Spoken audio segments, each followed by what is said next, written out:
अस्सलाम वालेकुम everyone, welcome back to हमारे ब्लॉग्स। कैसे हैं आप लोग सब? उम्मीद करते हैं आप लोग सब खैरियत से होंगे, खुश होंगे और अपने घरों पे सेफ होंगे। तो क्या चल रहा है भाई आप लोग की लाइफ में? इधर तो जैसे कि आप लोग देख रहे हैं मैं दिखा रही थी जी बॉटल, और ये फर्स्ट इफ्तार के फ़ौरन बाद का टाइम है तो मैंने ना ये बॉटल भर के रख ली थी। 2 लीटर्स की ये बॉटल है और ये तकरीबन 1 साल पुरानी है हमारी। अच्छा, होता ये है कि हर साल ना हमें डिहाइड्रेशन हो जाती है क्योंकि पानी का इंटेक हम ज़्यादा कर नहीं पाते, क्योंकि वो ध्यान नहीं रहता पानी पीना है नहीं पीना।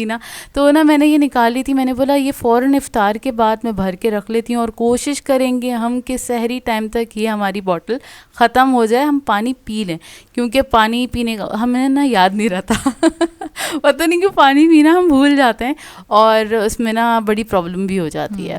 खैर, पानी तो हमने भर के रख लिया था, साथ में हम ले रहे थे अपनी कॉफ़ी, और जो कि हम बड़ी मिस कर रहे थे। सहरी टाइम पे हमने चाय पी थी और इस टाइम पे हमने सोचा था कि ना हम कॉफ़ी पिया करेंगे ताकि ना हम फ्रेश हो जाया करें, क्योंकि इफ़्तार करने के बाद हमें चैनल की पोस्टिंग वगैरह भी करनी होती है, उसमें भी टाइम लग जाता है। अच्छा खैर, ये इतने में बातें करते करते हो गया है सहरी का टाइम। सहरी के टाइम वही कढ़ाई अगेन हम गर्म कर रहे थे और अपिया का दिल चाह रहा था कुछ सादा सा सहरी करने का, मतलब सादी सी अपी ने कहा था सहरी कर लेंगे, तो ना दलिया बना रही हूँ सिंपल, जो क्विक वाले जो ओट्स होते हैं, इंस्टेंट ओट्स जो होते हैं, उसको मैंने पानी में पका के उसमें दूध ऐड कर देती हूँ, चीनी ऐड कर देती हूँ, बस हमारा ओट्स तैयार हो गया था। साथ में अंडे उबाले थे वो खाए थे और थोड़ी सी कढ़ाई भी चख ली थी, तो हमारी मज़ेदार सी इफ्तार हो गई। इफ्तार नहीं, सहरी हो गई थी हो जाता है। देखिए कभी कभार ना रमज़ान में वॉइस ओवर करते हुए अल्फाज आगे पीछे हो जाते हैं, क्योंकि हमारे नॉर्मली भी हो जाता है अच्छा खैर, और ये देखिए मैं दिखा रही हूँ बॉटल कि ये जब हमने सहरी अपनी कंप्लीट कर ली थी तब तक ये इतना था पहुँचा, पानी इतना था, और 1 घंटा था सहरी ख़त्म होने में। जब तक 1 घंटे में मैंने फ़िनिश कर लिया था, अपिया ने भी फ़िनिश कर लिया था और हमने बोला शुक्र अल्हम्दुलिल्लाह हमने 2 लीटर पानी पिया फाइनली, क्योंकि हाइड्रेट रहते हैं तो आप सही भी रहते हैं, वरना ना सुन हो जाते हैं आप, है ना? वाकई में। और ये हमारी बहुत बुरी आदत है, हम लोग ना, जैसे हम लोग ना अक्सर खाना खाना भी भूल जाते हैं, सुबह से रात हो जाती है हम अगर काम में बिजी हैं तो, और पानी पीना भी भूल जाते हैं। तो ये वाली बॉटल्स हमने निकाल ली थी। अच्छा, ये हमने 1 साल पहले ख़रीदी थी बॉटल्स ना। कहाँ से ली थी मैं बता देती हूँ, ये बच्चा पार्टी से ली थी, और बच्चा पार्टी पे ना बड़ी अच्छी वाली शॉपिंग हो जाती है। खैर, अच्छा खैर, ये है अब इफ़्तार का टाइम। इफ़्तार के लिए ज़्यादा कुछ करना नहीं था, क्योंकि फ़र्स्ट रोज़े की जो इफ़्तार थी वो काफ़ी ज़्यादा बची हुई थी, तो ना बस फ्रेश जो बनाना था वो ये बनाना था, थोड़ी बहुत फ्राइंग करनी थी क्योंकि भाई थे ही नहीं, तो अपिया ने बस ब्रेड पेटीज निकाल लिए थे और मिनी चिकन समोसा जो हमने बनाए थे ना वो निकाल लिए थे, और बस इसको हम डीप फ्रॉस्ट नहीं करते। बहुत बार सवाल आते हैं कि ये जो फ्रोज़न आइटम होते हैं इसको किस तरह से फ्राई करना चाहिए, तो इसको डीप फ्रॉस्ट नहीं करते, इसको डायरेक्टली ऑयल में ऐड कर देते हैं, लेकिन मीडियम फ्लेम पे इसको फ्राई करते हैं। और ये मीडियम से भी थोड़ी हल्की आंच रख लें तो कोई बात नहीं है, अंदर तक ऑयल नहीं भरता। होता ये है जब अच्छे तरीके से थोड़ी देर लगा के जब फ्राई करते हैं ना, तो वो एक तो अंदर तक गर्म भी हो जाता है, ये नहीं होता कि वो समटाइम्स, क्योंकि ऐसा हमारे साथ भी हो चुका है, अगर हमने जल्दी जल्दी फ्राई कर लिया ना, ऊपर तो कलर आ जाता है, लेकिन जब कट करते हैं तो पता चलता है अंदर तो बर्फ़ निकल रही है, तो अंदर ठंडा से है, फ्रोज़न होता है। तो ना इसको आप थोड़ा टाइम लगा के फ्राई करें, तकरीबन 20 से 25 मिनट लगते हैं इसको फ्राई होने में, और इसको बिल्कुल हल्की आंच पे आपने फ्राई करना है, बहुत हल्की भी नहीं, मीडियम से ज़रा सी कम होनी चाहिए आंच। हल्का हल्का सा कलर आता रहे, उसको टर्न करते चले जाएं। समोसे भी हम इसी तरीके से फ्राई करते हैं, और ये ब्रेड पेटीज वगैरह तो उसको तो ज़्यादा ध्यान देना होता है क्योंकि अंदर से इसमें फिलिंग ज़्यादा होती है, तो ये बीच में से सेंटर से ना फ्रोज़न रह जाता है अगर आप इसको तेज़ आंच पे फ्राई करेंगे। हाँ, क्योंकि ये सवाल आया था तो हमने सोचा ये ज़रूर बता दें, क्योंकि अक्सर ये वाली प्रॉब्लम हो जाती है, हमारे साथ भी हो चुकी है, मतलब हमने जल्दबाजी में जल्दी जल्दी फ्राई कर लिया, थोड़ी कभी ऐसा हो ही जाता है हमारे साथ ना, हाँ, हम तेज़ आंच पे फ्राई कर लें, या हम बिज़ी हैं, मम्मी को बोले अम्मी आप फ्राई कर दें, तो अम्मी तेज़ आंच पे कर लें, ध्यान ना रहे तो क्या कहते हैं अंदर से चीज़ें फ्रोज़न रह जाती हैं। हाँ, तो ठंडी वो फिर एकदम होता है कि आपने गरम गरम उठाया है कोई भी स्नैक और आपने बाइट लिया, अंदर से निकला ठंडा अंदर से निकली बर्फ़ हो जाता है। अच्छा खैर, यहाँ पे मैं बनाने वाली हूँ सैलेड और चिकपी, और मतलब मिक्स वाली जो सैलेड में बनाती हूँ ना, सब चीज़ें ऐड करती हूँ। तो सैलेड में मैंने ले लिया था खीरा, ऐड कर दिया था बंद गोभी, गाजर, शिमला मिर्च, 1 अदद में एप्पल ऐड कर दूँगी, और ये ऐड करने के बाद इसमें फिर ऐड कर दूँगी मैं चने 1 कप, और 1 कप ही मैंने मैक्रोनी ली थी, उसको मैंने बॉईल कर लिया था। और अच्छा मैंने ना अभी छोटी वाली मैक्रोनी का पैकेट नहीं खोला, मैंने बोला जो पहले से भाई खुला हुआ था ना, मैं पहले उसको यूज़ करना पसंद करती हूँ, फिर बाद में जब वो ख़त्म हो जाता है तब हम दूसरा पैकेट खोलते हैं। तो इसलिए अभी थोड़ा ना बड़ा वाला शेप आपको दिख रहा होगा, जब वो ख़त्म हो जाएगा तो फिर हम छोटी वाली मैक्रोनी निकाल लेंगे। अच्छा यहाँ पे देखें कितनी देर में ना आराम से अपिया फ्राई कर रही हैं स्नैक्स। ये जो ब्रेड पीटीज थे हाय इतने ज़बरदस्त बन के तैयार हुए थे ना, अगर आप लोगों ने नहीं ट्राई की ये वाली रेसिपी ज़रूर ट्राई कीजिएगा। मेरे ख्याल से हमने जो रमज़ान प्रिपरेशन पार्ट 2 में हमने बनाए थे, हाँ, है पार्ट 2 में बनाए थे और काफ़ी अच्छे बन के तैयार हुए हैं ये। इसका फ्लेवर बहुत अच्छा है, हाँ। ज़बरदस्त वाला ना। मिनी समोसा भी हमने पार्ट 2 में बनाए थे, आई थिंक सो। हाँ, आप लोग चेक कर लीजिएगा अगर आप लोगों को रेसिपी चाहिए तो बस ये फ्राई हो गए थे। और उसके बाद फिर हमने निकाली थी इफ्तारी, जो कि हमने फ्रिज में रखी थी, यानी दही बड़े बचे हुए थे, चाट थी, फ्रूट चाट भी थी। तो ना इसलिए कुछ ज़्यादा करने की ज़रूरत नहीं थी। हम मुश्किल से हम कितने बजे गए होंगे, हम 5:30 बजे के बाद गए थे, 5:45 बजे इस तरह हम 6 गए बजे थे। गए थे तो हाँ सिर्फ मतलब फ्राई तो करना था और तो कुछ करना नहीं था। और जितने मैं फ्राई करूँगी इतने में जोया सैलेड बना लेगी, क्योंकि कुछ बने ना बने हमारे घर में एक सैलेड ज़रूर बनती है, क्योंकि वो उसके साथ हम लोगों को खाना अच्छा लगता है अफ्तार में ना। और यहाँ पे बना रही हैं अपिया बादाम का शरबत। तो ना क्या किया था अपिया ने, थोड़ा सा मतलब दूध और पानी थोड़ा मिक्स करके ही ऐड कर दिया था, क्योंकि ये होता है खाली दूध में बनाओ ना तो बहुत हैवी हो जाता है, बहुत हैवी हो जाता है और इतनी सारी चीज़ें होती हैं उसके साथ इतना हैवी अच्छा नहीं लगता। मतलब एम्प्टी स्टमक हो ना और कोई ऑप्शन ना हो तब तो आप प्योर दूध के साथ बना लें, लेकिन जब इतनी सारी चीज़ें हैं तो मैं थोड़ा सा पानी ऐड कर लेती हूँ, मिलावट करने के बाद फिर हम सर्व करते हैं। हाँ नहीं सही बात है, जिस तरह आपको अच्छा लगे उस तरह से आप लोग सर्व कर सकते हैं। और बस इसमें दूध पानी मिक्स करने के बाद बादाम का शरबत ऐड कर दिया है, ऐसी अपनी रिक्वायरमेंट के हिसाब से अंदाज़ा से मैंने ऐड किया था, तकरीबन आधे कप से थोड़ा सा ज़्यादा ऐड किया था, क्योंकि तकरीबन 6 गिलास तो बनते ही बनते हैं, मतलब थोड़ा एक्स्ट्रा ही बनता है, शरबत नपातुला नहीं बनता। और यहाँ पर हमारी ये इफ्तारी जो थी, हमें कुछ बनाना था नहीं, चना चाट भी रेडी थी हमारी, फ्रूट चाट भी रेडी थी हमारी। और मैंने इसको बाउल्स में नहीं निकाला तो ऑब्वियसली क्योंकि ये हमारी एयर टाइट कंटेनर है, मैंने बोला ऐसे ही बस रख देते हैं, इसी में से हम निकाल लेंगे और सर्व कर लेंगे, कोई वो फॉर्मेलिटी थोड़ी है। अच्छा खैर यहाँ पे जो सैलड है बस मैं इसको डन करूँगी। और इतनी मज़ेदार सी सैलड बन गई थी। अच्छा मैंने इस बार सोचा ज़रा ना ऊपर नीचे ट्विस्ट एंड टर्न कर करके हम सैलड बनाते रहेंगे, ताकि हम सैलड से बोर भी ना हो और अच्छी भी लगती रहे। तो कल तो जैसे मैंने ऐड किया था कौन सी फ्रेंच ड्रेसिंग ऐड की थी ना, उसको थोड़ा सा डिफरेंट करने के लिए, तो आज मैं ऐड करने वाली थी रेंच ड्रेसिंग। और ये भी यंग्स की है, ये इसको मैंने मेरी हंसी निकल गई था, इसको मैंने छोटी बॉटल में यूँ ऐड किया हुआ है, क्योंकि कोई भी स्नैक बनता है ना तो हम उसके साथ ना ये नॉर्मली हम ना फ्रेंच फ्राइज के साथ खा रहे होते हैं, और इसकी जो बड़ी बॉटल है उसमें से एक साथ इतना सारा सॉस निकल आता है, तो इसलिए हमने इसको एक छोटी बॉटल में रखा हुआ है कि जितनी ज़रूरत है हम उतना ही निकालें। जोर से दबाया ना, उसका ढकना ही खुल गया था, वो ना ढकने पे जमा हुआ था, बाद में मैंने देखा था बहुत इसलिए। अच्छा खैर वो मैंने ऐड कर दिया है। ऐड करने के बाद इसमें मैंने थोड़ी सी आइसिंग शुगर ऐड कर दी है, तकरीबन 2 टेबलस्पून के बराबर। और इसमें चला जाएगा मेयोनेज़। मेयोनेज़ तकरीबन 2 से 3 चम्मच के बराबर ही डालूंगी, ज़्यादा नहीं ऐड करूँगी। इसके बाद इसमें जाएगी काली मिर्चों का पाउडर, नमक जाएगा थोड़ा सा, और इसके बाद आखिर में चला जाएगा इसमें दही कह सकते हैं, आधा कप के बराबर मैं ऐड कर दूँगी। और ये इतनी कोई जायकेदार सैलड बन के तैयार होती है। अच्छा ये वाली जो सैलड बनती है ना, इसमें ज़रूर कोई ना सिट्रस फ्रूट ऐड किया करें, यानी एप्पल ऐड कर दिया करें। चाहें तो आप ना, अगर आप लोगों के पास कीवी अवेलेबल है वो ऐड कर दें, आपके पास पीचेस अवेलेबल हैं वो ऐड कर दें, खट्टी कोई भी एक फ्रूट ऐड कर देंगे ना तो इतनी मज़ेदार जायकेदार ये सैलड बन के तैयार होती है ना, ओए होए मज़ा आ जाता है। मतलब ये कोई भी फ्राइड आइटम होता है ना, उसके साथ हम ये वाली सैलड ज़रूर रखते हैं। बस ये होता है हम इसकी ड्रेसिंग को चेंज करते रहते हैं, कभी हम दही के साथ बना लेते हैं, कभी हम खाली मेयोनेज़ के साथ बना लेते हैं, डिफरेंट टाइप का, क्रीम भी ऐड कर देते हैं। और इस बार बस हम ड्रेसिंग्स हमारे पास 3 किस्म की हैं घर में, तो जोया ने सोचा है रोज़ाना एक ट्राई करेगी, ऐसे ना आगे पीछे मिक्स एंड मैच करते करते, तो ना फ्लेवर भी चेंज हो जाएगा। और फ्लेवर चेंज हो जाएगा तो सैलड का एक तो जायका भी अलग हो जाएगा और वो उसका लुक भी अच्छा हो जाता है। और रोज़ाना मैं जोया को ये कह रही हूँ, आज भी पिज़्ज़ा वाली सैलड बनी है। हाँ, पता है ये वाली भी इसका जो जायका बना था ना वो ही उसी तरह का जायका बना था जैसे हम पिज़्ज़ा के साथ सैलड बनाते हैं ना, उसी टाइप का जायका बन के तैयार हुआ था।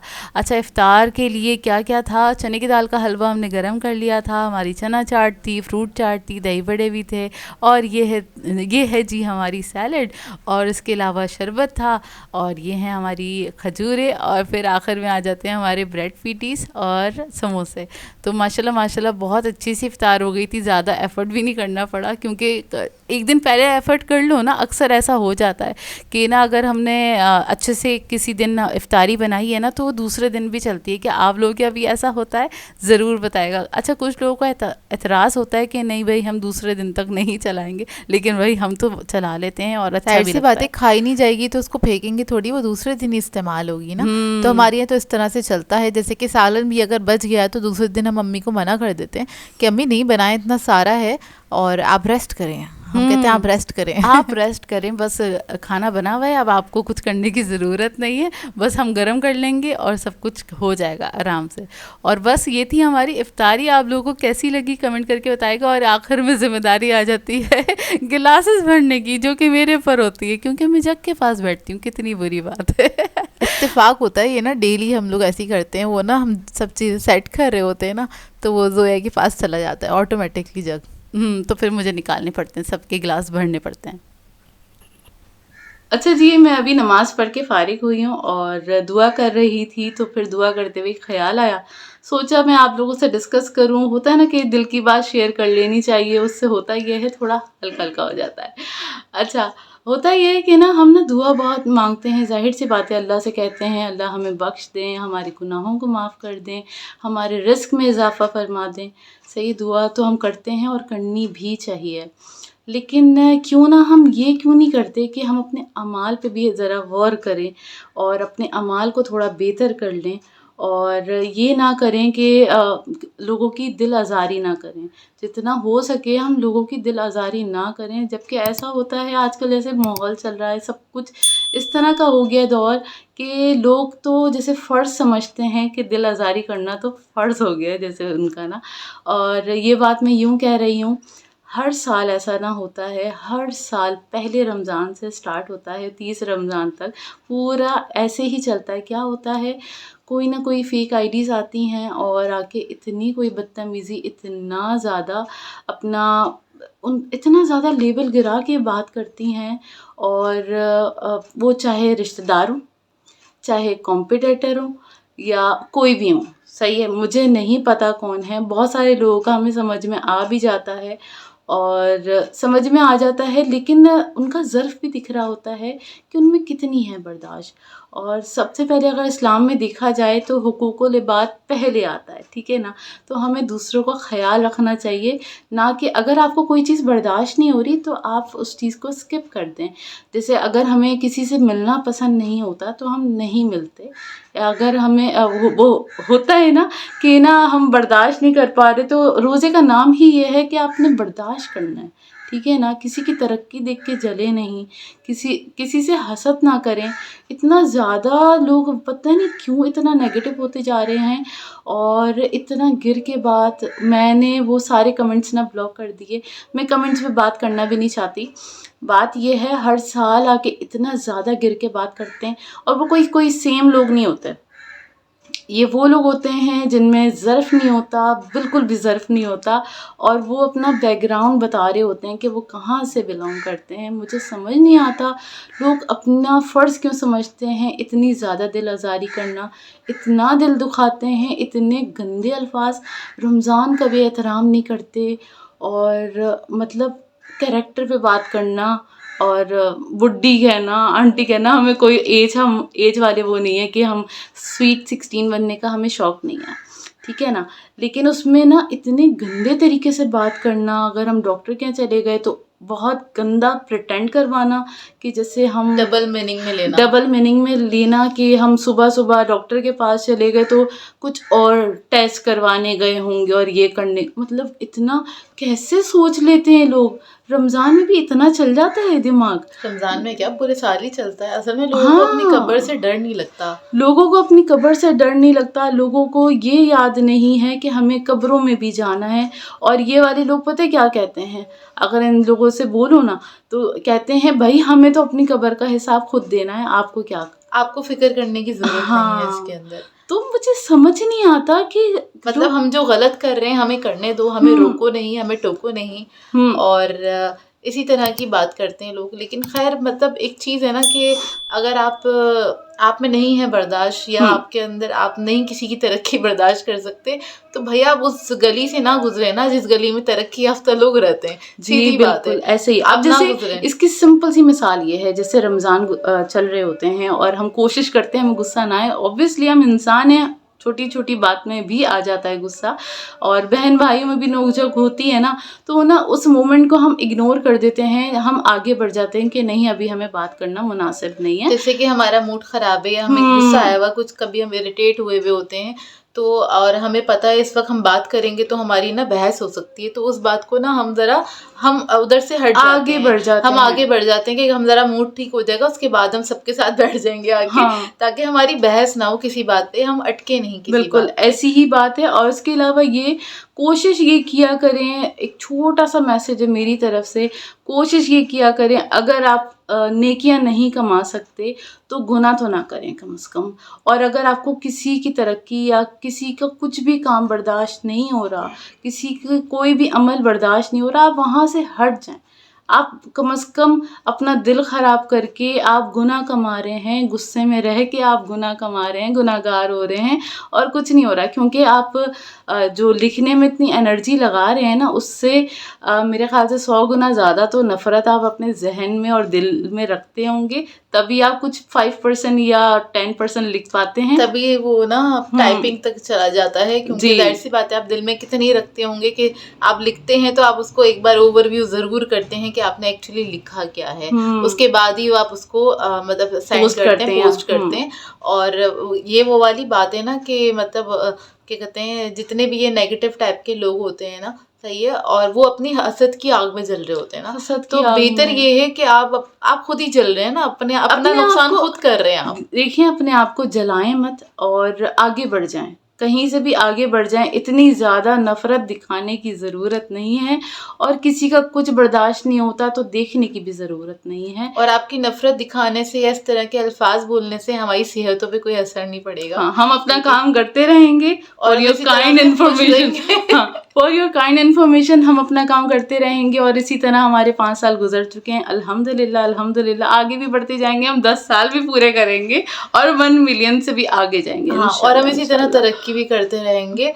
तो बेहतर ये है कि आप अपने आप को देखें और अपनी भलाई करें और आगे बढ़ जाएं। अपनी ज़िंदगी को देखें, अपनी ज़िंदगी को बेहतर करें, अपनी ज़िंदगी में बेहतरी लेकर आएँ, नेकियां कमाएं और बहुत अच्छे अच्छे काम करें, लोगों से दुआएं लें, ना कि इतनी ज़्यादा टॉक्सिसिटी दिखाएं अपने। मतलब मुझे तो ये होता है कि यार ऐसे लोग अपने घर में कैसे रहते होंगे, इतनी ज़्यादा टॉक्सिसिटी कैसे दिखाते होंगे, पूरे घर का माहौल तबाह व बर्बाद होता होगा। अल्लाह माफ़ करे, अल्लाह माफ़ करे। और खैर अपना ख्याल रखें। ये छोटी सी बात थी जो कि मेरे दिल की बात थी, मैंने सोचा आप लोगों के साथ शेयर करूं। मुझे ख्याल आया था कि मैं ज़रूर शेयर करूं, क्योंकि ये हर साल रमज़ान में होता है।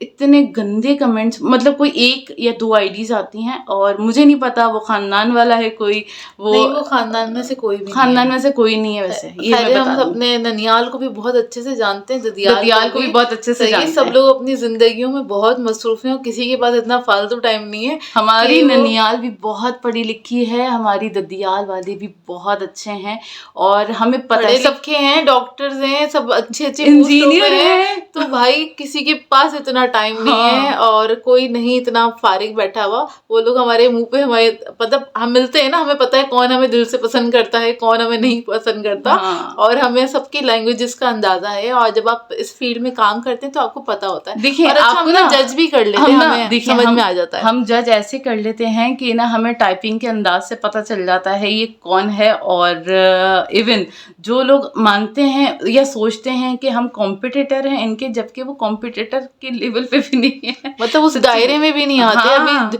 जुम्मा 4 दिन हुए होते हैं इस फील्ड में आए हुए और अब हमसे कम्पीट करना स्टार्ट कर देते, बेफजूल का ना। खैर यार, अल्लाह उन्हें हिदायत दे, यही बोलेंगे। सबको हिदायत दे और अपने हिफ्ज़ व अमान में रखे और अपना सीधे रास्ते पे चलने की तौफीक अता फरमाए, आमीन। और आप तरक्की जब करते हैं जब आप अपनी ज़िंदगी का खुद मुशाहिदा करते हैं, मतलब आप अपनी ज़िंदगी को खुद देखते हैं, आप कहाँ गलत हैं कहाँ सही हैं, आप अपनी जो नेगेटिव चीज़ें उन पे आप काम करते हैं। यानी कि आपको पता है अगर आपको किसी को देख के जलन होती है या हसद होती है तो आप उसके ऊपर खुद काम करते हैं। आपको अगर ऐसा होता है आपके साथ तो बहुत बेहतरीन एडवाइस मैं देती हूँ। मुझे भी किसी ने बताया था अपनी ज़िंदगी का कि उनके साथ क्या होता था कि वो किसी के साथ जलती थी, सबसे हसद करती थी। खातून थी, हमारी जिममेट थी, उनकी बात कर रही हूँ मैं। तो उन्होंने बताया था और मुझे बड़ा अच्छा लगा था। उन्होंने इतने पॉजिटिवली सब चीज़ों से निकल गई थी, लिया और उन्होंने एक्सेप्ट भी किया ना। हाँ। सबसे पहली चीज़ आपको एक्सेप्ट करना आना चाहिए कि आपके अंदर ये खामी है। तो उन्होंने क्या किया था, वो जिस लोगों से जलती थी और हसद करती थी, उन्होंने उन सबके लिए दुआएं करनी स्टार्ट कर दी थी। हाँ, दिल से उससे क्या हुआ, दुआएं जब उन्होंने करनी स्टार्ट करी तो उससे क्या हुआ, वो सारी चीज़ें जो जिस चीज़ों से वो जलती थी, हसद करती थी, वो उनकी लाइफ में आनी स्टार्ट हुई। इस सब में टाइम लगा, लेकिन अब वो अपनी ज़िंदगी से सेटिस्फाई हैं, वो सबको बहुत दुआएं देती हैं, वो बहुत पॉजिटिव हैं। और एक और बात मैं बताऊँ, आप अंदर से जैसे होते हैं ना, आपके अंदर से ना रेजेस निकलती हैं, नेगेटिव और पॉजिटिव वाइब्स आती हैं। ये तो आप लोगों ने पढ़ा भी होगा, कहीं ना कहीं पढ़ा होगा। और सब इंसानों की अपनी एक अलग वाइब होती है। तो ना जब आप इतना हर वक्त नेगेटिव सोचते रहेंगे ना और कोसते रहेंगे या लोगों को देख देख के जलेंगे सड़ेंगे ना, तो बददुआएं निकालेंगे, बैड वर्ड्स निकालेंगे किसी के लिए, तो उसका पूरा इम्पैक्ट आपकी खुद की पर्सनैलिटी पे होता है। तो जितने भी पॉजिटिव लोग होते हैं ना, वो ऐसे लोगों से दूर भागते हैं। तो आप कभी भी ना, अगर आपके अंदर थोड़ी भी नेगेटिविटी आ रही है, अल्लाह से तौबा करें, दिल के साथ सच्चे दिल से तौबा करें और कोशिश करें कि आप ना इन नेगेटिव चीज़ों से दूर रहें। उससे आपकी ज़िंदगी ही बेहतर होगी। बिल्कुल ऐसा ही है। और जितनी आप तौबा करेंगे और लोगों के लिए भी दुआ करेंगे अच्छे तरीके से, तो आपके दिल में भी नरमी आएगी और आपके दिल में सुकून पैदा होगा। मतलब अपने लिए जो चीज़ आप चूज़ करते हैं ना, वो दूसरे के लिए भी चूज़ करें। लोग ना बर्दाश्त नहीं कर पाते कि हमें तरक्की नहीं मिल रही तो दूसरे को कैसे मिल रही है। ऐसा नहीं है यार, सब अल्लाह ने सबको ना अपने हिसाब से चीज़ें तकसीम करी हुई हैं। किसी के पास ज़्यादा पैसा है, किसी के पास कम पैसा है। बात ये है कि आप उसके अंदर सेटिस्फाई कितना है। अल्लाह उस चीज़ पे आपको नवाजता है। बिल्कुल, अगर आप अपनी ज़िंदगी से सेटिस्फाई हैं तो अल्लाह उस चीज़ को बहुत पसंद करता है कि आप अपनी ज़िंदगी में जो भी हैं, जैसे भी हैं, उससे राज़ी हैं, क्योंकि आप अल्लाह की रज़ा से राज़ी हैं। तो उस बात पे अल्लाह बहुत खुश होता है और मज़ीद नवाजता है। तो बस खुश रहें, अपना ख्याल रखें और अल्लाह हम सबको अपने हिफ्ज़ व अमान में रखे। आमीन सुम्मा आमीन। और बस इसी के साथ कर देंगे आज के व्लॉग को एंड। आप लोगों ने बताना है आज का व्लॉग कैसा लगा। अगर अच्छा लगे तो लाइक ज़रूर कीजिएगा, साथ साथ कमेंट करके ज़रूर बताएगा। और अगर चैनल पे नए हैं तो चैनल को सब्सक्राइब करें, साथ साथ बेल आइकन को क्लिक करना नहीं भूलेगा। हम दोनों को अपनी दुआओं में याद रखिएगा। Thank you for watching. अल्लाह हाफिज़।